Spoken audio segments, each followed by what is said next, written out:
হয়নি। সেখানে ইচ্ছাকৃতভাবে কিছু গুজব ছড়ানো হয় অসন্তোষ তৈরি করার জন্য। সেই গুজবগুলোর মধ্যে ছিল সেনা অফিসারের পরিবর্তে বিসিএস অফিসার দিলে খুব ভালো হয়, অবৈধ আয়ের অর্থ বন্ধ হয়ে যেটা গিয়েছে তারা আসলে এটা খুলে যাবে, অপারেশন ডাল ভাতে অনেক নিয়ম হয়েছে, তারা কিছু পায় নাই, সব অফিসাররা মেরে দিয়েছে। নির্বাচনে যেটা হয়েছিল সেটা টিয়ে দিয়ে সেটা তারা পায় নাই, সেটা অফিসাররা মেরে দিয়েছে। অথচ এই টিয়ে বিলটা মন্ত্রণালয়ে পাঠানো হয়েছিল, কিন্তু তখন এটা কোনো কার্যক্রম ব্যবস্থা গ্রহণ করা হয়নি। সেনাবাহিনীতে 2 মাস ছুটি পায় সৈনিকরা, তারা 1 মাস ছুটি পায়, সেজন্য তারা 2 মাসের ছুটির আবেদন করেছিল। তাদের একটা দাবি হয়েছে, অসন্তোষ ছিল। তারপরে তাদের আরেকটা ছিল, সবাই জাতিসংঘ মিশনে যাচ্ছে, বিডিআর থেকে জাতিসংঘ মিশনে পাঠানো হচ্ছে। এবং তাদের আরেকটা ছিল যে সেনাবাহিনীর সদস্যরা আসার কারণে নিয়ম শৃঙ্খলার কড়াকড়ি হয়ে গিয়েছে, তারা এখন আগের মতো ইচ্ছা করলে যা কিছু করতে পারে। 17 এবং 18 ডিসেম্বর এই 2 দিনের যে কোনো একদিন ফজলানুর তুফার তাপসের বাসায় একটা মিটিং করে। এর মধ্যে হাবিবুল্লাহ মনির, সিপাহী সাবাব, সিপাহী মনির ছিল।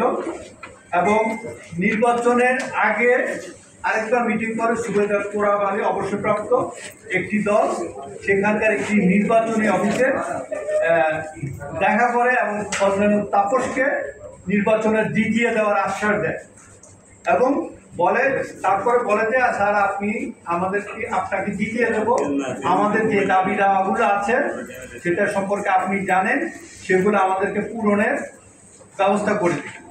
তখন তিনি বলেছিলেন যে ঠিক আছে, তোমরা এগুলো লিখিত দিয়ে যাও, আমি প্রধানমন্ত্রীর সাথে কথা বলবো। তারপরে 28 ডিসেম্বর নির্বাচনের আগের দিন সন্ধ্যায় দরবার হল সংলগ্ন মাঠে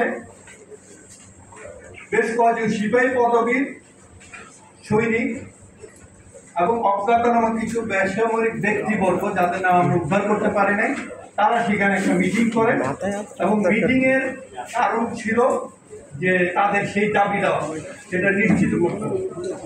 এরপরে নির্বাচনের পরে 2-3 দিন পরে সেইখানে নির্বাচন অফিসে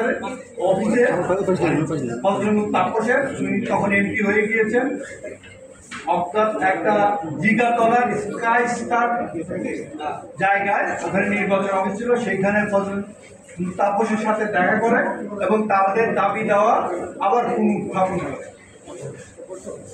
ফেব্রুয়ারি 3 তারিখ বনানী শেখ সেলিমের বাসায় কয়েকজন